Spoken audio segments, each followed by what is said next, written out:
Oke, baik saudara-saudara, kita masih kembali membahas tentang kasus Subang ya. Di mana kasus Subang ini, Yosep banyak yang mencurigai saudara-saudara. Hingga sampai saat ini saudara-saudara, perkembangan kasus pembunuhan ibu dan anak yang di Subang, Jawa Barat terus masih dalam proses penyidikan. Nah, di awal kasus pembunuhan yang merenggut nyawa almarhum Ibu Tuti dan Amelia, anaknya sendiri ya, pihak kepolisian telah memeriksa 55 titik CCTV. Kita ketahui juga bahwa hasilnya nihil, tidak ada satupun rekaman yang menunjukkan datangnya pelaku ke TKP. Nah, walaupun demikian, telah ditemukan beberapa bukti seperti sidik jari dan DNA di sekitar tempat kejadian perkara. Namun demikian belum ada penetapan tersangka saudara-saudara. Meskipun sudah diperiksa CCTV, namun tidak ada di kelima-lima titik CCTV itu tidak ada bahwa memperlihatkan datangnya pelaku ke TKP saudara-saudara. Nah, lalu sudah diperiksa juga sidik jari dan juga sudah tes DNA di sekitar lokasi TKP ya.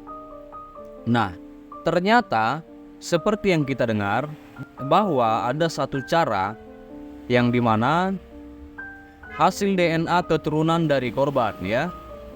Hanya itu satu cara seperti yang saya bilang sebelumnya di video sebelumnya ya saudara-saudara. Lalu saudara-saudara, pihak kepolisian Subang, Jawa Barat pada waktu di awal kasus mengungkapkan jika tidak ada pintu yang rusak. Sehingga diduga pelaku orang terdekat atau orang yang dikenal saudara-saudara. Karena satu pun pintu tidak ada yang rusak.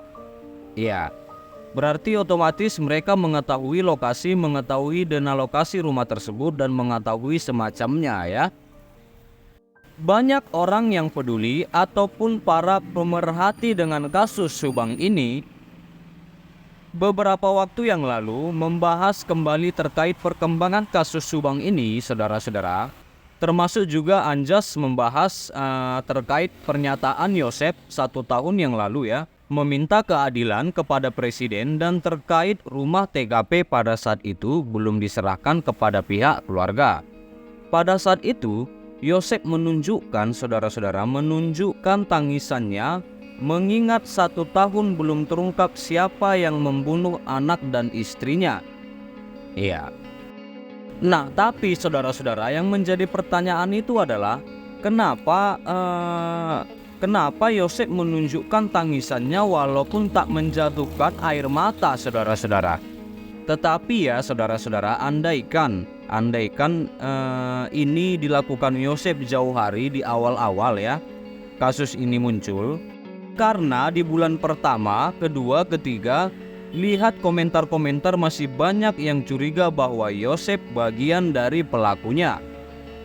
Tetapi saudara-saudara, dilihat dari awal memang 95% masyarakat yang mengawal kasus ini yakin bahwa Yosep adalah pelakunya saudara-saudara. Itu juga yang dikatakan Bang Anjas dalam kanal YouTube-nya ya. Nah, jadi gini saudara-saudara, yang menjadi pertanyaan itu selalu dan selalu ya, kenapa hasil otopsi itu kenapa tidak dilanjutkan kalau memang ini masih tahap proses penyidikan? Iya. Apa hasilnya gitu loh? Apa hasil autopsi dari yang kedua ini dari Dokter Hastri ya? Nah, lalu tes DNA dari keturunan juga itu perlu ya dilakukan dari garis keturunan si korban.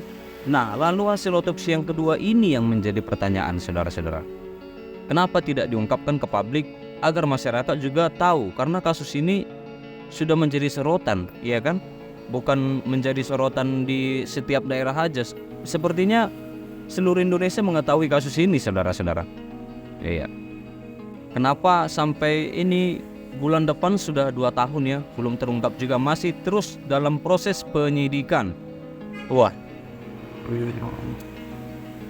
ini gimana gitu ya kasusnya, seolah-olah kita kenapa dan mengapa dan ada apa gitu ya. Pasti dalam pikiran, ya kalau saya pribadi dan kalau saudara-saudara saya tidak tahu, mungkin ada juga yang seperti itu. Kenapa, mengapa dan ada apa dengan kasus ini. Iya.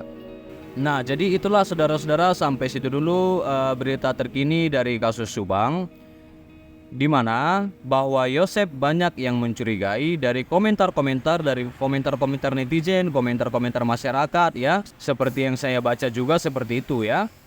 Dan terima kasih juga buat saudara-saudara yang selalu dukung channel ini dan dukung aku dalam mengkawal kasus ini. Terima kasih, jangan lupa di like, komen, dan share video ini saudara-saudara. Terima kasih.